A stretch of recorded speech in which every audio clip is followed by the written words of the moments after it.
अस्सलाम वालेकुम friends, crypto with Ishal में आप सबको बहुत बहुत खुशामदीद। मैं हूं आपके होस्ट इशाल फातिमा एक और वीडियो अपडेट के साथ। तो बीटीसी के एनालिसिस भी करेंगे, लेकिन उससे पहले मार्केट की फट को डिस्कस कर लेते हैं। एसईसी ने बैक टू बैक फाइल में पहले बाइनेंस और उसके बाद कॉइनबेस को भी सू कर दिया। दोनों पर ही गैर रजिस्टर्ड एक्सचेंज चलाने और गैर रजिस्टर्ड सिक्योरिटीज की सेलिंग का इल्जाम लगाया।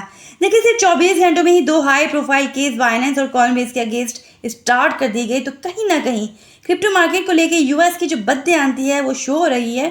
बहुत सारे कॉइन्स इस लॉ सूट्स की लिस्ट में डाले गए एज ए सिक्योरिटी, और इंक्लूडिंग है इसमें BNB, Solana, Cardano, Matic, Atom, Sand, Mana, AXS, कॉटी। और ये फिर अगर मैं आपको बताऊं तो ये बाइनेंस के लॉ सूट की बात कर रही हूँ। कॉइनबेस के लॉ सूट में 13 क्रिप्टो करेंसीज को दोबारा से शामिल किया गया। उसमें एसओएल, एडम, मैटिक, सैंड, एएक्सएस के अलावा सीएचजी, फ्लो, आईसीपी, नियर, वीजीएक्स और नेक्सो शामिल हैं। यानी किसी को भी नहीं छोड़ा इन्होंने, देखा जाए तो। मज़े की बात तो यह है कि कहीं ना कहीं कह लें या कह सकते हैं मुज़ाहिका खेज़ बात है कि एक्सआरपी का कोई जिक्र नहीं इस लॉ सूट में, जबकि एक्सआरपी को एज ए सिक्योरिटी साबित करने के लिए 2 साल से कानूनी जंग चल रही है। सीजी का भी ट्वीट सामने आता है इस सब को लेके कि अगर आपको सबसे ही लड़ाई को चूज़ करना है तो मे बी आप ही गलती पर हों। देखिए फ्रेंड्स, जहाँ तक मामला था बाइनेंस का, तो बात एक एक्सचेंज की थी, बट कॉइनबेस को हिट करने के साथ में कहीं ना कहीं एसईसी ने इनडायरेक्टली ही होल क्रिप्टो कम्युनिटी को इकट्ठा कर दिया है। क्योंकि जहाँ तक कॉइनबेस की बात है तो दे वर मोर कॉन्फिडेंट, क्योंकि अगर आप हिस्ट्री को देखें तो बाइनेंस के मुकाबले में कॉइनबेस ने ज़्यादा रूल्स एंड रेगुलेशंस को देखा है, ज़्यादा सिक्योरिटी पॉइंट ऑफ व्यू से उसने स्टेप्स लिए हैं बाइनेंस के मुकाबले में, और इसी वजह से उसने बाइनेंस को आगे बढ़ने दिया। खैर, लगता है कि अच्छी खासी जंग जारी होने जा रही है। बहुत सारी मार्केट में अपडेट्स आएंगी, तो सबको आपने फोकस करना होगा। जल्दी से देख लेते हैं बीटीसी के चार्ट को, लेकिन उससे पहले डिस्क्लेमर आप ज़रूर देख लीजिएगा। इस वक्त बीटीसी के प्राइस चल रहे हैं $26,385 पर।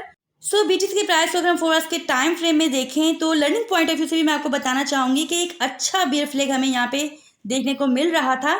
जहाँ से हम एक्सपेक्ट कर रहे थे कि डंपिंग देखने को मिलेगी, तो वो मूव हमने देखा। लेकिन ये जो बीटीसी की प्राइस में हमें रिकवरी दिखाई दी है, तो कहीं ना कहीं ये मैनिपुलेटिव और कह सकते हैं कि बुल ट्रैप भी हो सकती है। 27,300 पर अच्छी रेजिस्टेंस मौजूद है, और एक बार में इस रेजिस्टेंस को ब्रेक करना फिलहाल थोड़ा सा मुश्किल नजर आ रहा है, और इससे नीचे हम फिलहाल जो है बेयर ट्रेंड में ही हैं।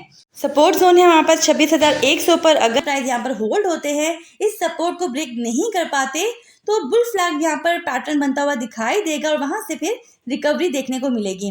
अगेन हम वहां पर 27,300 की जो रेजिस्टेंस है उसको रीटेस्ट कर सकेंगे। बट अगर तो ये जोन ब्रेक हो जाता है, सपोर्ट जोन, तो 25,200 की जो सपोर्ट है वो रीटेस्ट होने के चांसेस बढ़ जाएंगे। अभी के लिए देखें तो मार्केट वोलेटाइल है, रिस्की इन्वायरमेंट है। सो फिलहाल जो है ट्रेड को अवॉइड करना ही बेहतर है, अगर तो आप एक्सपीरियंस्ड ट्रेडर नहीं हैं। न्यूबीज के लिए इस तरह के एनवायरनमेंट में ट्रेड प्रॉफिट से ज़्यादा लॉस दे जाता है। वन डे के टाइम फ्रेम में देखें तो फॉलिंग चैनल में बीटीसी के प्राइस मूव हो रहे हैं।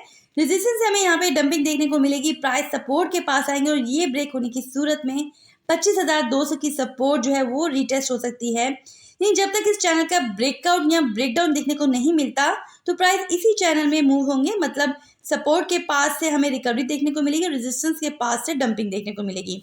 अगर हम मूविंग एवरेज को भी देखें यहाँ पर, तो मूविंग एवरेज जो है वो डाउनवर्ड ही है। तो अगर यहाँ पर कोई मैनिपुलेटिव मूव नहीं होता, तो फिलहाल हमारे जो सेंटिमेंट्स हैं वो बेरिश ही हैं। इसी तरह का मूव देखने को मिल सकता है। देखिए, जिस तरह का वॉल्यूम नज़र आ रहा है जो कि काफ़ी कम है, तो ये जो मूव सामने आया था ये मैनिपुलेशन ही हो सकता है, क्योंकि बाइनेंस प्लस कॉइनबेस का कॉम्बो सामने आना लॉ सूट की सूरत में अपने आप में एक बड़ी बात थी। तो स्मार्ट मनी ने यहाँ पे भरपूर फ़ायदा उठाया होगा इस मौके का, क्योंकि छोटी छोटी स्कैल्पिंग तो बनती थी, बट 7% का decrease was not expected. So be vigilant, market के स्टेबल होने का वेट करें। टोटल मार्केट कैप है 1.1 ट्रिलियन पर। बीटीसी डोमिनेंस बढ़ी है 46.4% पर। ऑफ कोर्स बेरिश मार्केट में बीटीसी डोमिनेंस बढ़ती है, क्योंकि ऐसे टाइम में इन्वेस्टर्स जो हैं मोर रिलाई करते हैं बीटीसी पर as compare to other cryptos. अगर हम देखें फेयर एंड ग्रीड इंडेक्स को, तो वो न्यूट्रल सेंटिमेंट्स को शो कर रहा है। 4 आवर्स और 1 डे का टाइम फ्रेम दोनों ही सेलिंग को इस वक्त शो कर रहे हैं। सो फ्रेंड्स, आई होप कि आपको वीडियो पसंद आई होगी। तो आपने क्या करना है, लाइक करने में कंजूसी हरगिज नहीं दिखानी, अपना फीडबैक ज़रूर देना है, और साथ ही अगर मेरे चैनल पर नए हैं तो चैनल को सब्सक्राइब कर लीजिए, बेल आइकन को प्रेस कर लीजिए, ताकि आने वाली हर अपडेट आपको मिल सके। अपना बहुत ख्याल रखिएगा। ठीक है, अल्लाह हाफिज़।